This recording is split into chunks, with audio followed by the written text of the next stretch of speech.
आप देख रहे हैं शेयर बाजार अनस फारूक के साथ।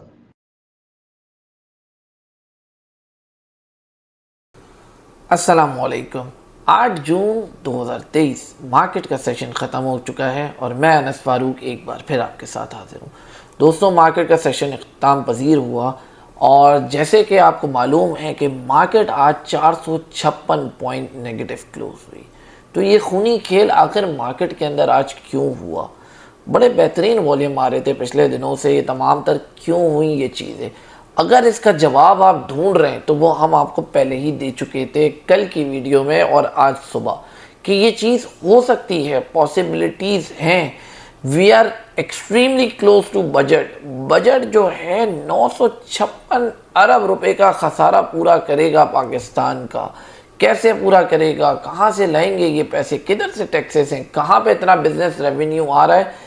कैसे ये पैसा मिलेगा पाकिस्तान को? तो यही तमाम तर प्रेशर आज मार्केट को ले डूबा। इसमें कोई नई चीज़ नहीं है। अगर आप मोहतात नहीं थे तो ये आपकी सबसे बड़ी गलती थी, फेलियर था। इसी की वजह से अगर आज आपने नुकसान किया है तो ये आपकी हार है। इंडेक्स से चलते हैं। इंडेक्स 41,686 पॉइंट पे क्लोज हो गया।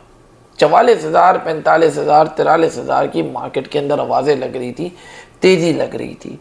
हमने भी आपको बोला था पॉजिटिव है मार्केट। अभी भी बोलते हैं कि मार्केट स्टेबिलिटी की तरफ जा रही है, लेकिन जो ट्रेडिंग हम करते हैं उसका क्या करें? उसके लिए हमें मोहतात होना पड़ेगा। अगर हम ज़िद्दी बन के बैठें, इसी तरह स्क्रिप्ट्स लेके बैठे रहें तो हम हर दिन नुकसान करेंगे और कुछ नहीं करेंगे। हमें एग्जिट पॉइंट्स मालूम होना चाहिए। मार्केट बड़ी मज़ेदार है, इसमें बाइंग भी होती है, इसमें शॉर्ट सेलिंग भी होती है। तो दोनों तरफ अगर आप काम करते रहेंगे तो आप हमेशा सिक्योर रहेंगे। लेकिन दूसरी तरफ याद रखें, मैं वीडियो के अंदर ये एज अ डिस्क्लेमर आपको बता रहा हूँ कि शॉर्ट सेलिंग नॉन शरिया है, इसमें इस्लामिक पॉइंट ऑफ व्यू आता है। तो इसके ऊपर जाने से पहले आपने अपनी रिसर्च मुकम्मल करनी है। हम इसको एडवाइस नहीं कर रहे, लेकिन पार्ट ऑफ द मार्केट तो हमें लेके चलना पड़ेगा, ये हमारी मजबूरी है। मार्केट आज के दिन में कुछ पॉजिटिव भी गई थी, 164 पॉइंट पॉजिटिव गई थी। 42,300 इंडेक्स टच हुआ था। मैंने पहले आपको बताया था 42,200 की जो नफसियाती सतह है वो कोई आम नहीं है, वो बैरियर आम नहीं है। 42,200 का बहुत ही हैवी रेजिस्टेंस है, वहाँ से मार्केट बुरी तरह पुश बैक होती है। आज हमने देखा, जाहिर सी बात है, अगर इसको करेक्शन भी कह लें तो तकरीबन 1,000-1,200 पॉइंट मार्केट बढ़ चुकी है पिछले दिनों में और आज ये मार्केट गिर गई। कितनी गिरी है ये मार्केट? आप देखें, 456 पॉइंट जमा 164 पॉइंट जो प्लस थे, यानी कि मार्केट 600 पॉइंट से ज़्यादा आज मार्केट ने लूज़ किया है। और 493 पॉइंट मार्केट का लीस्ट डिप था, यानी 41,648 को मार्केट ने छुआ। 41,650 की सपोर्ट काम कर गई, मार्केट को हल्का सा ऊपर धक्का देते हुए उससे वहीं पे मार्केट को क्लोज करा दिया। Volume 202 million. वॉल्यूम क्यों आए? माल बेचा लोगों ने। आज माल बिका है, मार्केट में नज़र आया है बिकता हुआ और बड़े ही पैनिक में लोगों ने बेचा है। इसी वजह से जो पिछले दिनों 300 मिलियन वॉल्यूम होता, 250 मिलियन हो रहा था, वो आज माल बिक गया। सर फेहरिस्त रहे यूनिटी, WTL और TPLP। सेक्टर वाइज देखें तो फूड एंड पर्सनल केयर पहले नंबर पे रहा, टेक्नोलॉजी कम्युनिकेशन दूसरे पे रहा और तीसरे पे प्रॉपर्टी सेक्टर रहा। अब कल की बात करें, कल जुम्मे का दिन है। जुम्मे के दिन मेरे भाइयों ऐसे ही वॉल्यूम लो होते हैं, लोग डरते हैं काम करते हुए। हफ्ता इतवार टेंशन नहीं लेना चाहते, विदाउट टेंशन अपने घर जाना चाहते हैं। और कल है बजट भी, तो कल मुमकिन तौर के ऊपर मार्केट के अंदर हो सकता है कि बहुत ही ज़्यादा कम वॉल्यूम हो, क्योंकि कोई भी कल की मार्केट के अंदर हाथ नहीं डालने वाला, बाज़ाहिर ऊपर से ऐसा लगता है। और ना हम खुद कल की मार्केट के अंदर कोई हेर फेर करने वाले हैं। हाँ, अगर कोई ऐसा स्क्रिप्ट नज़र आ जाता है, इनकेस कोई पॉजिटिव ट्रिगर आ जाता है, कोई बहुत ही अच्छी बात आ जाती है तो काम हो सकता है। लेकिन बजट आते आते कल शाम 6 बज जाए, 8 बज जाए, बजट ख़त्म होते होते, हमें टाइम पीरियड नहीं पता। चीज़ें आती रहेंगी, बीच में ब्रेक्स आते रहेंगे, तो चलती रहेंगी। जिन सेक्टर के लिए जो चीज़ें अनाउंसमेंट हो रही होगी, बेहतर है आप मार्केट में काम करते हैं तो कल आपने स्क्रीन के सामने कॉपी पेन लेके बैठना है और उन चीज़ों को आपने नोट करना है।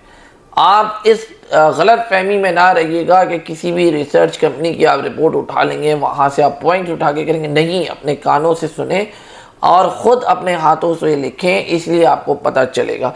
कल पाकिस्तान के बजट के अंदर क्या क्या चीज़ें एक्सपेक्टेड हैं जो पाकिस्तान रिकवर करने की कोशिश करेगा।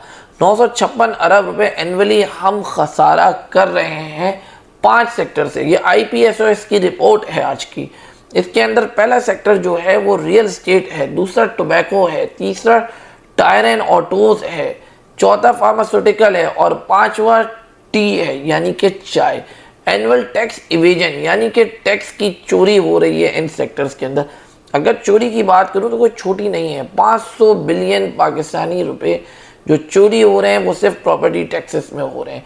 उसके बाद अगर रियल एस्टेट के अंदर देखा हमने तो ये 500 बिलियन था। फिर अगर हम टैक्स इवेजन टोबैको में देखें तो 240 बिलियन, अगर हम ऑटोज़ में देखें, टायर्स के अंदर देखें तो ये 106 बिलियन, फार्मा के अंदर तकरीबन 65 और आखिर में चाय की पत्ती के अंदर भी 45 अरब की टैक्स इवेजन है। ये रिसर्च रिपोर्ट कहती है IPSOS की। तो ये चीज़ें कल पूरी करने की कोशिश की जाएंगी। मज़ीद हमें और चीज़ें चाहिए और टैक्सेस चाहिए। इसके बाद IMF के गेटवे पे हमने जाना है। IMF का गेटवे कैसे हासिल करेंगे, कैसे अनलॉक करेंगे, ये तमाम तर चीज़ें देखनी है। बजट के अंदर एक चीज़ अच्छी है कि IMF जो है मुत्तहिद हो गया है पाकिस्तान के साथ, उसकी मंजूरी मिल चुकी है, ग्रीन सिग्नल मिल चुका है। ऊपर से रिपोर्ट्स यही बता रही हैं कि IMF इस बार बजट से नाराज़ नहीं है जो प्रपोजल्स बजट के अंदर हैं। लेकिन वो प्रपोजल्स आएंगे क्या, अब वो जब कल आएंगे तो उन्हीं से अंदाज़ा होगा कि IMF को इन पे नाराज़ होना चाहिए या नहीं होना चाहिए। ये तमाम तर चीज़ें कल क्लियर होंगी। तो बहुत ही अहम दिन है कल का। फिर अगर मंडे वाले दिन चले जाएं तो बैंकिंग सेक्टर के लिए अहम दिन, मॉनेटरी पॉलिसी। कल का दिन भी बजट में बैंकिंग सेक्टर के लिए बहुत अहम है। आज आप देखें बैंकिंग सेक्टर शदीद मंदी में रहा। उसकी वजह क्या थी? बैंकिंग टैक्स सेक्टर पे टैक्स आयद करने की बात हो रही है। अगर ये नॉन फाइलर्स के ऊपर टैक्स आयद किया तो नॉन फाइलर्स बैंक में पैसा नहीं रखेंगे। नॉन फाइलर्स पाकिस्तान के अंदर बहुत सारे हैं, majority of the people are non filers. मेरे हिसाब से अगर मैं एक रफली कैलकुलेशन बोलूँ, कोई प्रॉपर कैलकुलेशन तो मैं बोल नहीं सकता, कम से कम पाकिस्तान की 80% आबादी ही नॉन फाइलर है। सिर्फ 20% आबादी मैं कहूँगा कि टैक्स देती होगी। बाकी जो सही नंबर्स हैं वो आप FBR की वेबसाइट पे देख सकते होंगे, गलती हो सकती है इसके अंदर।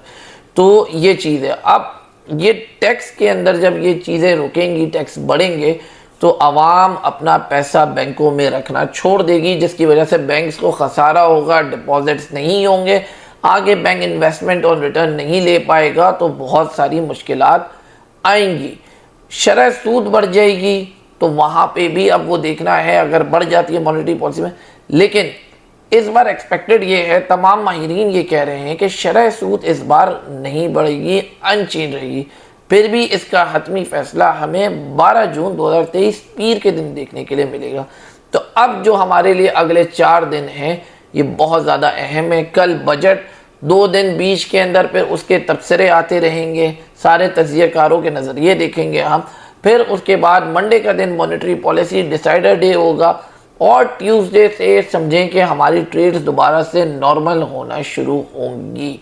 तो अपने आप को महफूज रखें।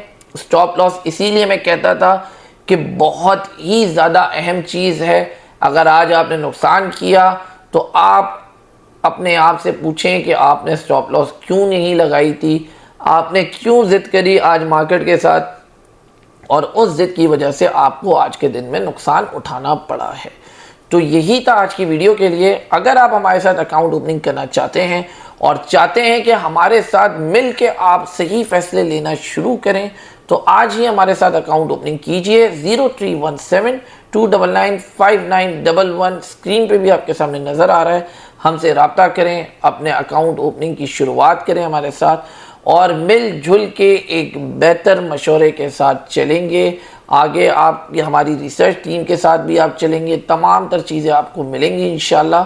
तो इतना ही था आज की वीडियो में। बहुत शुक्रिया, जज़ाकल्लाह खैर।